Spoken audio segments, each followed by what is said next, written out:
প্রতি বছরের মতো এবারও রাজধানী দুর্গাবাড়িতে মহা ধুমধামের সঙ্গে নবগ্রহ পূজা অনুষ্ঠিত হয়।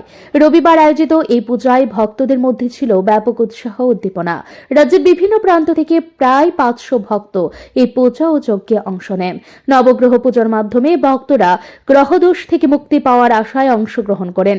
পুজোর প্রধান পৌরোহিত জানান, নবগ্রহ পূজা দেশের এবং রাজ্যের মানুষের মঙ্গল কামনায় করা হয়। গ্রহের প্রভাব জীবনের উন্নতির পথে বাধা সৃষ্টি করতে পারে। পূজার মাধ্যমে গ্রহের অনুকূল প্রভাব পাওয়া সম্ভব, যা জীবনে শান্তি ও সমৃদ্ধি আনে।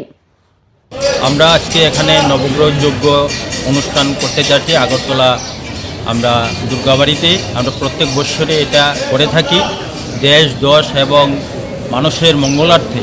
যাদেরকে গ্রহ ক্রিয়াদি বিভিন্ন ধরনের গ্রহের পীড়ার কারণে অসুবিধা ভোগ করছে, তাদের জন্য আমরা ন্যূনতম কম খরচে আমরা এই পূজাটা করে থাকি মঙ্গলার্থে সবাই।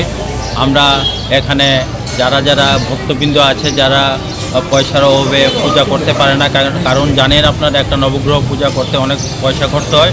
আমরা এটা সামাজিক কর্মসূচি হিসাবে আমরা দেশবাসীর জন্য এবং ত্রিপুরাবাসীর জন্য মঙ্গলার্থে আমরা নবগ্রহ যজ্ঞটা প্রত্যেক বছরই করে থাকি। কত লোক আজকে আমাদের এখানে প্রায় 500 লোকের মতো এই যজ্ঞতে অনুষ্ঠানে অংশগ্রহণ করবে। এই প্রসঙ্গে এক ভক্ত বলেন, কেউ একা নবগ্রহ পুজো করতে চাইলে অনেক অর্থ ব্যয় হয়, তবে সমবেতভাবে পূজা করলে খরচ কমে যায়, যা ভক্তদের জন্য অনেক সুবিধাজনক। পূজার আয়োজন ঘিরে ভক্তদের উচ্ছ্বাস এবং ভক্তি লক্ষ্য করা যায়। মন্ত্রোচ্চারণ, যজ্ঞ এবং পুজোর নানা আচার অনুষ্ঠানের মধ্য দিয়েই ভক্তরা তাদের আধ্যাত্মিক তৃপ্তি লাভ করেন। নবগ্রহ পূজার মাধ্যমে মানুষের জীবনে ইতিবাচক পরিবর্তন আসায় পুজোর গুরুত্ব আরও বেশি করে প্রচার করার আহ্বান জানিয়েছেন আয়োজক। ব্যুরো রিপোর্ট, ঋদ্ধি নেটওয়ার্ক।